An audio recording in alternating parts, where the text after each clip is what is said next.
নমস্কাৰ বন্ধুসকল, স্বাগতম জনাইছোঁ। আজিৰ ভিডিঅ'ত আপোনালোকক জনাম office of the superintending engineer Guwahati project circle irrigation বিভাগত খালী হোৱা পদসমূহৰ বিষয়ে। মই প্ৰায় অসম চৰকাৰৰ বিভিন্ন বিভাগত খালী হোৱা পদসমূহৰ বিষয়ে আপোনালোকক মোৰ ভিডিঅ'ৰ জৰিয়তে জনাবলৈ চেষ্টা কৰোঁ। গতিকে যদি এতিয়ালৈকে চেনেলটো ছাবস্ক্ৰাইব কৰা নাই তেনেহ'লে ছাবস্ক্ৰাইব কৰি ল'ব, লগতে বেল আইকনটো প্ৰেছ কৰিব মোৰ ভিডিঅ'ৰ লেটেষ্ট ন'টিফিকেশ্যন পাবলৈ। আহক পলম নকৰি আজিৰ এই ভিডিঅ'টো আৰম্ভ কৰোঁ।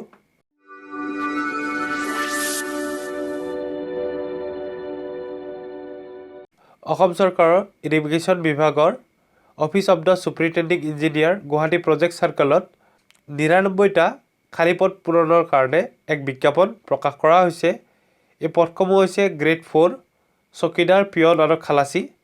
সৰ্বমুঠ পদৰ সংখ্যা 99টা। কেটেগৰী অনুসৰি এই পদসমূহৰ ভাগ আপোনালোকে ইয়াত দেখিবলৈ পাইছে। এতিয়া আহিছোঁ এলিজিবিলিটি ক্ৰাইটেৰিয়া, কি কি যোগ্যতা আপোনালোকক লাগিব। প্ৰথমতে আপোনালোকে ভাৰতীয় নাগৰিক হ'ব লাগিব, লগতে অসমত স্থায়ীভাৱে বসবাস কৰা হ'ব লাগিব, লগতে আপোনালোকে এমপ্লয়মেণ্ট এক্সচেঞ্জত ৰেজিষ্ট্ৰেশ্যন কৰা হ'ব লাগিব। এতিয়া আহিছোঁ এডুকেশ্যনেল কোৱালিফিকেশ্যন, শৈক্ষিক যোগ্যতালৈ। এই পদসমূহৰ কাৰণে আপোনালোকে মিনিমাম অষ্টম শ্ৰেণী উত্তীৰ্ণ হ'ব লাগিব। আৰু ইয়াত কোৱা হৈছে যে হাই ছেকেণ্ডেৰীৰ ওপৰত যিসকলৰ কোৱালিফিকেশ্যন আছে তেওঁলোকে এই পদকেইটাৰ কাৰণে আবেদন কৰিব নালাগে বুলি কোৱা হৈছে। এই পদসমূহত আবেদন কৰিবলৈ আপোনালোকৰ বয়স 18 বছৰৰ পৰা 40 বছৰৰ ভিতৰত হ'ব লাগিব। কেটেগৰী অনুসৰি বয়সৰ ঊৰ্ধ্বতম সীমা ৰেহাই দিয়া হ'ব। এতিয়া আহিছোঁ কেনেকৈ আপোনালোকে এই পদসমূহত আবেদন কৰিব।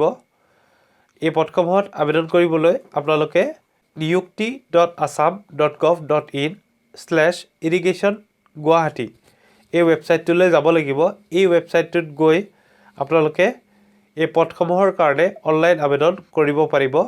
এই পদসমূহৰ কাৰণে অনলাইন আবেদনৰ প্ৰক্ৰিয়া আৰম্ভ হ'ব 22 ফেব্ৰুৱাৰী 2021 তাৰিখৰ পৰা, আৰু আবেদন প্ৰক্ৰিয়াৰ অন্তিম তাৰিখ হৈছে 8 মাৰ্চ 2021। এতিয়া আহিছোঁ আপোনালোকে কি কি ডকুমেণ্ট অনলাইন আবেদনৰ সময়ত আপলোড কৰিব লাগিব। আপোনালোকে self attested copies of certificate, marksheet of educational and other qualification, আপোনালোকৰ এডুকেশ্যনেল আৰু আদাৰ কোৱালিফিকেশ্যনৰ চেল্ফ এটাষ্টেড চাৰ্টিফিকেট আৰু মাৰ্কশ্বিট আপোনালোকে আপলোড কৰিব লাগিব। এজ প্ৰুফ চাৰ্টিফিকেটৰ কাৰণে আপোনালোকে মেট্ৰিকৰ এডমিট দিব পাৰিব, নতুবা আপোনালোকে বাৰ্থ চাৰ্টিফিকেটো দিব পাৰিব।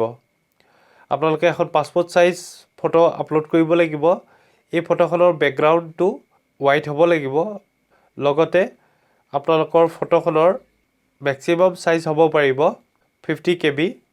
ছিগনেচাৰৰ ক্ষেত্ৰতো আপোনালোকৰ ছিগনেচাৰ ইমেজটো 30 KBৰ ওপৰত হ'ব নোৱাৰিব, আৰু দুয়োটা ক্ষেত্ৰতে কেৱল JPG আৰু PNG ফৰ্মেটহে একচেপ্ট কৰা হ'ব।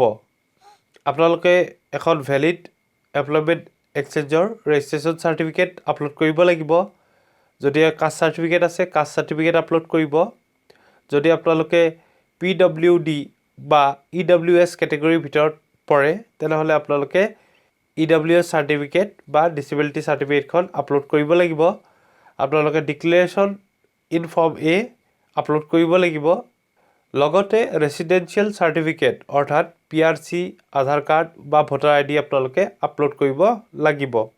আৰু মনত ৰাখিব, এই গোটেইবোৰ ডকুমেণ্টছ আপোনালোকে PDF ফৰ্মেটত আপলোড কৰিব লাগিব।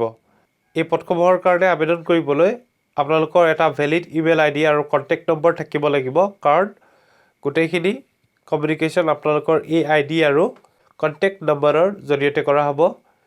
এই পদসমূহৰ কাৰণে অনলাইন আবেদন কৰোঁতে আপোনালোকৰ পৰা কোনো ধৰণৰ এপ্লিকেশ্যন ফিজ লোৱা নহ'ব। এতিয়া আহিছোঁ ছিলেকশ্যন প্ৰচেছ, কেনেকৈ আপোনালোকক ছিলেকশ্যন কৰা হ'ব। এই পদসমূহত আবেদন কৰাৰ পিছত আপোনালোকৰ 100 নম্বৰৰ এক ৰিটেন টেষ্ট লোৱা হ'ব। জেনেৰেল নলেজ এই বিষয়ত 40 নম্বৰ থাকিব, জেনেৰেল ইংলিছ 20 নম্বৰ থাকিব, language skill test in Assamese এই বিষয়ত 20 নম্বৰ থাকিব, আৰু নিউমেৰিকেল এবিলিটি এই বিষয়ত আপোনালোকৰ 20 নম্বৰ থাকিব। এই ৰিটেন টেষ্টত পোৱা নম্বৰৰ ওপৰত ভিত্তি কৰি আপোনালোকৰ ছিলেকশ্যন কৰা হ'ব।